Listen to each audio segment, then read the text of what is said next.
पण जसं आकांक्षा आदित्यला असिस्ट कर बोलल्या तेव्हा युविकाला तर ठसकाच लागला. तिने समोरच्या ग्लासमधून पूर्ण पाणी पिऊन टाकलं. ती आता डोळे मोठे करून आदित्यकडे पाहत होती.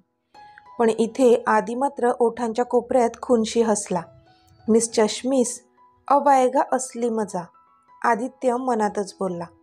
आता पुढे काय आदी, करशील ना युविकाला ट्रेन? आकांक्षाने आदित्यला विचारलं. तसा तो मात्र नाश्ता करत करतच बोलला. ऑफकोर्स छोटी आई, हे पण काही विचारणं झालं. आफ्टर ऑल होणारी वहिनी आहे ती माझी. मी खूपच छान ट्रेन करेन त्यांना.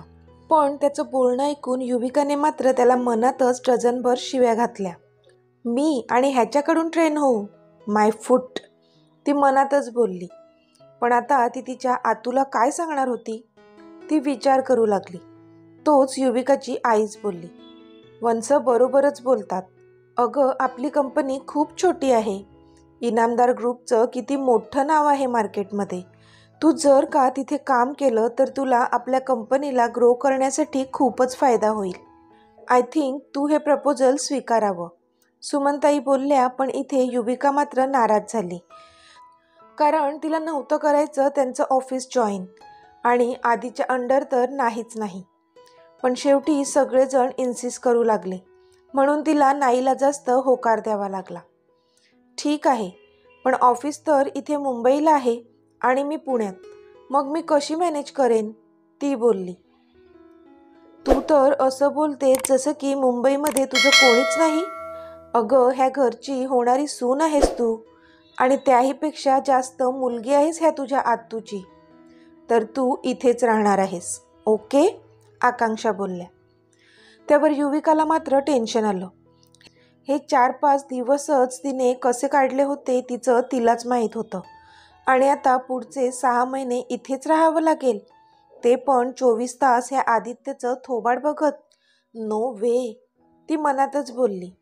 पण मग तिने सांगितलं, नको आत्तू, मी दुसरीकडे राहीन, म्हणजे पेईंग गेस्ट म्हणून. मला सवय आहे ना एकटं राहण्याची. अगं आपला इतका मोठा बंगलो असताना तू का म्हणून दुसरीकडे राहशील? चुपचाप इथेच राहायचं, ओके? आकांक्षा दटावूनच बोलल्या. तशी युविका गप्प झाली. आता मात्र तिला नाईलाजास्तव इथेच राहावं लागणार होतं. माझं झालंय, मी निघतो, बाय, आदित्य बोलला आणि ऑफिसला निघून गेला. त्याला त्यांच्या डिस्कशनमध्ये काडीचाही इंटरेस्ट नव्हता. आता संध्याकाळ झाली होती. सुमनताई आणि मिहिकाने बॅग पॅक केली आणि त्या जाण्यासाठी निघाल्या. पण युविका मात्र तिच्या आईच्या गळ्यात पडून रडू लागली. अगं काय झालं बाळा, तू रडतेस का? आईने काळजीने विचारलं. आई, मला पण यायचंय घरी, ती रडून बोलली. त्यावर सुमनताई हसल्या. अगं आधी लहानपणी इथे यायची तेव्हा घरी न जाण्यासाठी रडायचीस, तेव्हा तुला इथेच थांबायचं असायचं, आणि आज मात्र तुला घरी यायचंय, वेडाबाई. सुमनताई तिला गोंजारत होत्या. तुला नाही आवडत का इथे? तुला नाही करायचंय का ऑफिस जॉईन? बोल बाळा, तुझ्यावर कुठलीच जबरदस्ती नाहीये. तुला तुझा निर्णय बदलायचा असेल तरी सांग, सुमनताई पुन्हा तिला समजावण्याच्या सुरात बोलल्या. पण आता युविकाने स्वतःला सावरलं. नाही आई, मी करेन इनामदारांचं ऑफिस जॉईन. मला आपल्या कंपनीला खूप खूप मोठं करायचंय. युविका बोलली तसं सुमनताईने तिच्या डोक्यावरून हात फिरवला. सगळं तुझ्या मनासारखंच होईल, त्या बोलल्या. आता मिहिकानेही युवीला मिठी मारली. मग सगळ्यांचे निरोप घेऊन त्या दोघी पुण्याला त्यांच्या घरी गेल्या. युविका आता तिच्या बेडरूमच्या बाल्कनीमध्ये बसली होती. तिला कळत नव्हतं तिला काय होत होतं. खूप चिडचिड होत होती, राग पण येत होता. पण आता पुढचे 6 महिने आदित्यचं तोंड बघतच 24 तास घालवावे लागणार होते. ज्या गोष्टीपासून ती लांब पळायचा प्रयत्न करत होती, तिला मात्र त्या गोष्टीजवळच जावं लागत होतं. म्हणून तिला काही सुधरत नव्हतं. अक्षयशी पण तिचं काहीच बोलणं व्हायचं नाही, ना समोरासमोर ना कधी फोनवर. तो सतत बिझी असायचा त्याच्या कामामध्ये. तिला कळत नव्हतं त्याच्याशी लग्न करण्याचा घेतलेला तिचा निर्णय बरोबर होता की चुकीचा.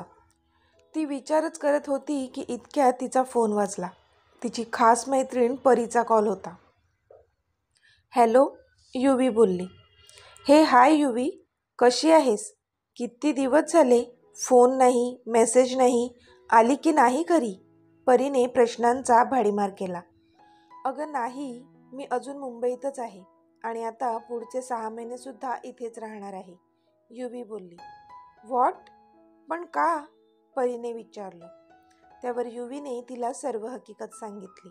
मग परीने पण तिला समजावलं की जर तुला मुंबईच्या कंपनीचा अनुभव मिळाला तर तुला खूप फायदा होईल. युवीला पण पटलं ते. तिच्याशी आज मनमोकळेपणाने बोलून तिला थोडं बरं वाटलं. मग थोडंसं बोलून युवीने फोन ठेवून दिला. ती तशीच शून्यात बघत बसली होती. तिने अक्षयला 2 वेळा कॉल केलेला, पण त्याने नव्हता घेतला. तिला खूप बोलायचं होतं त्याच्याशी, पण त्याच्याकडे तिच्यासाठी वेळच नव्हता. बिझी होता तो त्याच्या कामात. तिला आता खूप एकटं वाटत होतं. फक्त 23 वर्षांची पोर होती ती. अजून किती समंजस राहणार होती. अल्लड वय होतं तिचं, पण त्या अल्लड वयातही तिला समंजसपणा दाखवावा लागत होता, म्हणून तिची घुसमट होत होती. रात्री जेवणाच्या टेबलवर अक्षयने युविकाला विचारलं, युवी, तू आपलं ऑफिस जॉईन करणार आहेस? हो, म्हणजे तसं आत्तूने मला सांगितलंय, युविका बोलली. अगं, मग तू मला काही बोलली नाहीस ह्याबद्दल? अक्षयने पुन्हा प्रश्न केला. मी केला होता कॉल 2 वेळा, पण तू नाही उचलला आणि कॉलबॅकही नाही केला मला, युविका थोडं तोंड पाडत बोलली. आधीच डिस्टर्ब होती ती, म्हणून मूड ऑफ होता तिचा. तुला काय वाटतंय, मी टाइमपास करतो का हॉस्पिटलमध्ये? बिझी असतो मी, म्हणून नाही उचलला फोन. पण तू एक मेसेज तरी करू शकत होतीस ना, अक्षय रागाने बोलला. तसे युविकाचे मात्र आता डोळे डबडबले. तिला खूप वाईट वाटलं. अक्षय ज्या टोनमध्ये तिच्याशी बोलला होता ते तिला आवडलं नव्हतं आणि डायनिंग टेबलवर त्या दोघांव्यतिरिक्त फक्त आधीच होता, त्यामुळे तिला अजून इन्सल्टिंग वाटलं.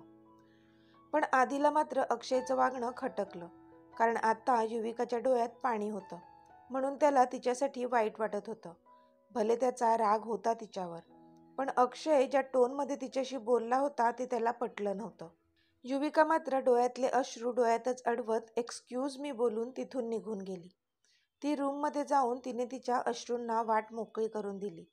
ज्याच्या खांद्यावर डोकं ठेवून रडावं असं तिला वाटत होतं, त्यानेच तर तिला हे अश्रू दिले होते, म्हणून तिला वाईट वाटत होतं. इतक्यात तिच्या खांद्यावर कोणाचा तरी हात जाणवला. तो अक्षय होता. आय एम सॉरी, अक्षय बोलला. तसे तिने डोळे पुसले, पण काही बोलली नाही ती. युवी, खरंच आय एम सॉरी. अगं, मी खूप बिझी असतो हॉस्पिटलमध्ये, म्हणून खरंच मला नाही वेळ मिळत आणि मग कुठेतरी फ्रस्ट्रेशन निघतं, जे आता तुझ्यावर निघालं, तो बोलला. It's okay, I can understand, Yuvika बोलली. बरं, कधीपासून जॉईन करणार आहेस ऑफिस? त्याने विचारलं. माहीत नाही, अजून आत्तू काही बोलली नाही, ती बोलली. ओके, चल तू झोप आता, गुड नाईट, तो बोलला आणि निघून गेला. युविका बेडवर आडवी झाली, पण तिच्या डोक्यात आता खूप सारे विचार होते. अक्षयसोबत असणारं लहानपणीचं नातं, ते आज कुठेतरी हरवल्यासारखं वाटत होतं तिला. आणि दुसरं म्हणजे आता ऑफिस जॉईन करावं लागणार होतं आणि रोज आदित्यला फेस करावं लागणार होतं. त्याची धाकधूक होती ती वेगळीच. विचार करत करतच ती झोपी गेली. दुसऱ्या दिवशी आदित्यची मॉम प्रतीक्षा त्यांच्या रूममध्ये बसल्या होत्या. त्यांचे डोळे थोडे पाणावले होते. प्रतीक्षा, आता बास, किती रडणार आहेस? यशराज त्यांना शांत करत होते. अहो, आता 2 वर्ष झाली अनु आणि अबीरला बघून. फक्त व्हिडिओ कॉलवर बघून नाही मन भरत माझं. काल त्यांची किती कमी भासत होती. खूप मिस केलं मी त्यांना, प्रतीक्षा बोलल्या. अगं, ती म्हणाली ना अबीरची एक्झाम होती आणि म्हणून तिला यायला नाही जमलं एंगेजमेंटसाठी. पण पुढच्या महिन्यात येणार आहे ती. चांगले 15 दिवस राहणार आहे. तेव्हा मन भरून बघ तिला आणि अबीरला, यशराज प्रतीक्षाला समजावत बोलले. काय? खरंच? पुढच्या महिन्यात येणार आहे ती? प्रतीक्षा खूप आनंदाने बोलल्या. हो, येणार आहे. ती अबीरला घेऊन येणार आहे. आनंदराव नाहीत येणार, त्यांचं ऑफिस आहे ना, सुट्टी नाही मिळत त्यांना, म्हणून. तिने तिचं तिकीट कन्फर्म नव्हतं, म्हणून आधी सांगितलं नव्हतं तुला, पण आता कन्फर्म झाले तिकीट्स, यशराज हसून बोलले. तशी प्रतीक्षा पण खूप खुश झाल्या.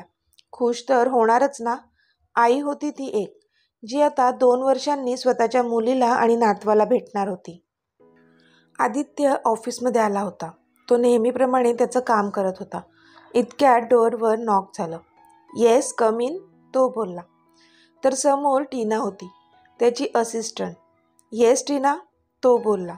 सर, आजचा शेड्यूल डिस्कस करायचं होतं, टीना बोलली.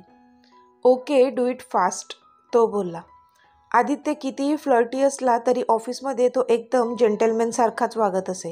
त्याच्या कामाप्रती तो खूपच डेडिकेटेड असायचा. म्हणून तर इतक्या कमी वेळात त्याने कंपनीला इतक्या मोठ्या उंचीवर नेऊन ठेवलं होतं. येस टीना, स्पीक अप, ती काहीच बोलत नाही म्हणून तो पुन्हा बोलला.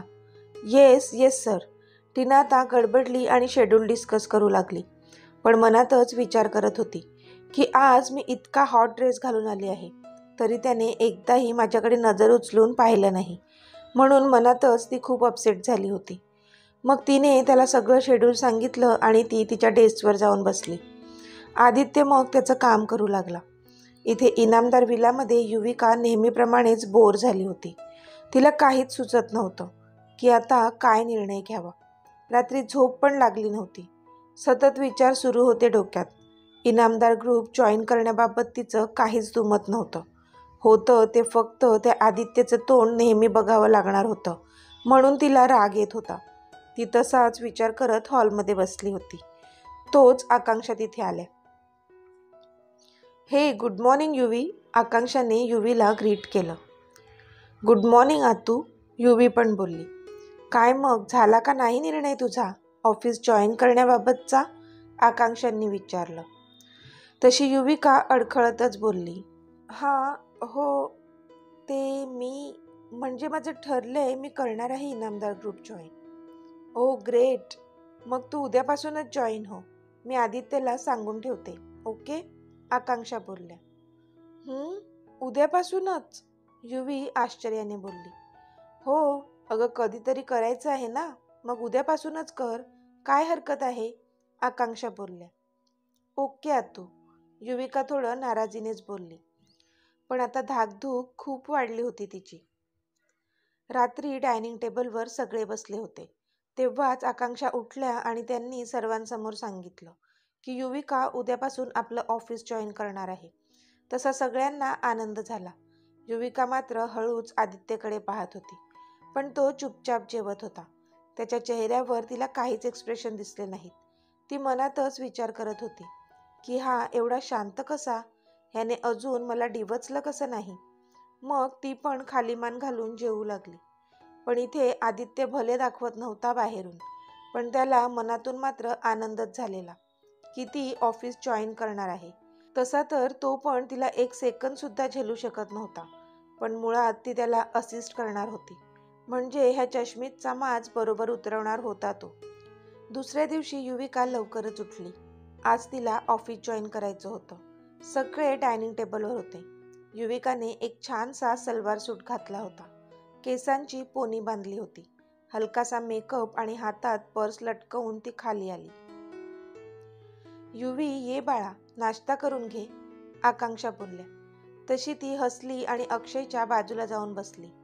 हे युवी, ऑल दी बेस्ट हा, आज तुझा पहिला दिवस आहे ना ऑफिसचा, अक्षय हसून बोलला. थँक्यू अक्षय, ती पण हसून बोलली. पण मनात आणि डोक्यात दुनियेभरची घालमेल होत होती तिच्या, जी ती तिच्या स्माईलने लपवत होती. युवी, तू आधीसोबत ऑफिसला जा, आकांक्षा बोलल्या. तसा आधीला ठसकाच लागला, पण युविका तिथे दुर्लक्ष करून बोलली. नाही आतू, मी टॅक्सीने जाईन. अगं, पण एकाच ठिकाणी जायचं आहे तर का वेगवेगळं जायचं, एकत्रच जा, आकांक्षा बोलल्या. तसं आदित्यने मनातच डोळे फिरवले. का छोटी आई, का? जाऊ दे ना तिला तिची, माझ्यासोबत मी अजिबात घेऊन जाणार नाही तिला, आधी मनातच बोलला. नाही आतू, म्हणजे मला असं वाटते की मी एक एम्प्लॉई म्हणूनच तिथे काम करावं. म्हणजे आता मी ह्या घरची सून होणार आहे, हे ऑफिसमध्ये इतक्यात नाही सांगायचंय मला, युविका बोलली. त्यावर सगळे आश्चर्यचकित होऊन तिच्याकडे पाहू लागले. म्हणजे मला स्वतःची आयडेंटिटी बनवायची, म्हणून म्हणते मी, युविका बोलली. आता मात्र सगळ्यांना तिचा अभिमान वाटला. आदित्यच्या तोंडावर मात्र शून्य एक्सप्रेशन होते. बरं ठीक आहे, जसं तुला ठीक वाटेल तसं कर, ओके, आकांक्षा बोलल्या. थँक्यू आत्तू, युविका पण हसून बोलली. ओके, मग मी निघतो, बाय एव्हरीवन, आदित्य बोलला आणि निघूनही गेला. युवी, आजचा दिवस मी तुला ऑफिसपर्यंत सोडतो आणि मग हॉस्पिटलला जातो, चालेल, अक्षय बोलला. तशी युविकाने होमध्ये मान हलवली. मग युविकाने सर्व मोठ्यांना नमस्कार केला आणि ती अक्षयसोबत ऑफिसला जायला निघाली. आता अक्षयची गाडी इनामदार ग्रुपच्या गेटमध्ये होती. युविका खाली उतरली तसं अक्षयने तिला बाय केलं आणि तो निघून गेला. युविकाने एकदा चौफेर नजर फिरवली तर एवढी मोठी बिल्डिंग होती इनामदार ग्रुपचं ऑफिस. ती तर आवासून पाहतच राहिली. मग स्वतःला थोडं ठीक केलं आणि ऑफिसमध्ये आली. तिने रिसेप्शनमध्ये आदित्यचं नाव सांगितलं. तसं तिला 7th फ्लोअरवर जाण्यास सांगितलं. ती लिफ्टने 7th फ्लोअरवर आली. बाहेरच्या डेस्कवर बसलेल्या टीनाला तिने तिचं नाव सांगितलं आणि आदित्यला भेटायचंय असं सांगितलं. टीना मात्र तिला डोक्यापासून पायापर्यंत न्याहाळू लागली आणि तोंड कसं तरीच करत आदित्यच्या केबिनमध्ये गेली. युविकाने सगळीकडे नजर फिरवली तर सगळ्या मुली एकदम वेस्टर्न लुकमध्ये होत्या. तिने स्वतःजवळ पाहिलं तर ती त्यांच्यासमोर एकदमच साधी वाटत होती. इथे टीना आदीला बोलली, सर, मिस युविका सबनीस तुम्हाला भेटायला आली आहे. ओके, सेंड हर इन, त्यांना आत पाठव, आदी बोलला. तशी टीनाने युवीला मध्ये जाण्यास सांगितलं. मे आय कम इन, युवी बोलली. येस, प्लीज कम इन, आदी बोलला. ती आत केबिनमध्ये आली. Oh, welcome to the Inamdar group, miss चष्मिस. Oops, sorry, miss Sabnis. Aadi थोडंसं कुत्सित हसत बोलला तशी युविका मात्र त्याला खाऊ की गिळू नजरेने बघू लागली. तर मित्रमैत्रिणींनो, आजचा भाग तुम्हाला कसा वाटला ते मला कमेंटमध्ये सांगा आणि जर आवडला असेल तर व्हिडिओला लाईक करा, शेअर करा आणि चॅनलला सबस्क्राईब करून बाजूची घंटी नक्की दाबा. चला तर भेटूया आपल्या पुढच्या भागात. तोपर्यंत धन्यवाद.